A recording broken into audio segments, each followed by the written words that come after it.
السلام علیکم ورحمۃ اللہ وبرکاتہ۔ فروغ اہل سنت و جماعت کے لیے امام اہل سنت کے 10 نکاتی پروگرام۔ نمبر 1، عظیم الشان مدارس کھولے جائیں، باقاعدہ تعلیمیں ہوں۔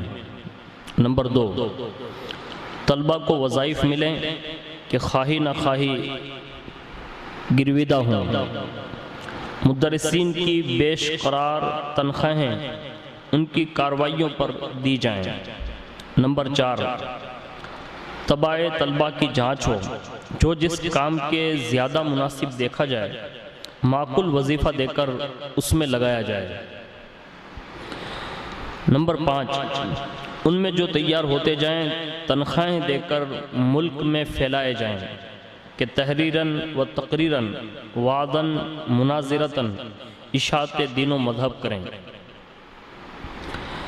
نمبر 6، حمایت مذہب و رد بد مذہبہ میں مفید کتب و رسائل مصنفوں کو نذرانے دے کر تصنیف کرائی جائیں۔ نمبر 7، تصنیف شدہ اور نو تصنیف رسائل عمدہ اور خوش خط چھاپ کر ملک میں مفت تقسیم کیے جائیں۔ نمبر 8، شہروں آپ کے سفیر اور نگراں رہیں، جہاں جس قسم کے واعظ یا مناظر یا تصنیف کی حاجت ہو آپ کو اطلاع دیں۔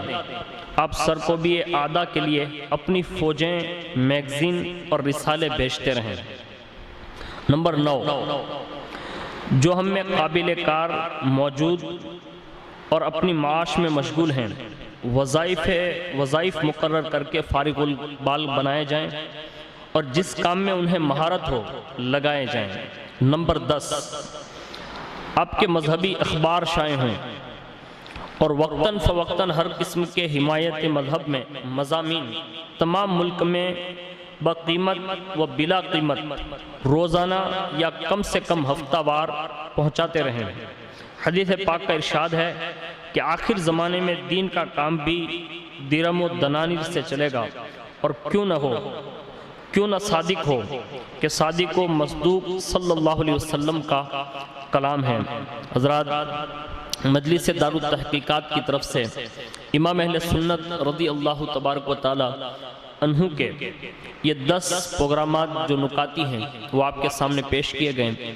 جتنا زیادہ سے زیادہ ہو سکیں آپ ان کاموں کو بار بار سن کر اسے زیادہ سے زیادہ نشر کریں، اور تمام علماء، طلبہ اور جو بھی میرے دوست احباب ان باتوں کو سماعت کریں، ضرور مجلس دار التحقیقات میں شریک ہوں اور اس مجلس کو زیادہ سے زیادہ فروغ دینے اور اشاعت کرنے میں ہم سب کی جو ہے ہیلپ فرما کر ہمارے ساتھ شامل ہو کر اسے اور زیادہ قوی بنانے کی سعادت حاصل کریں۔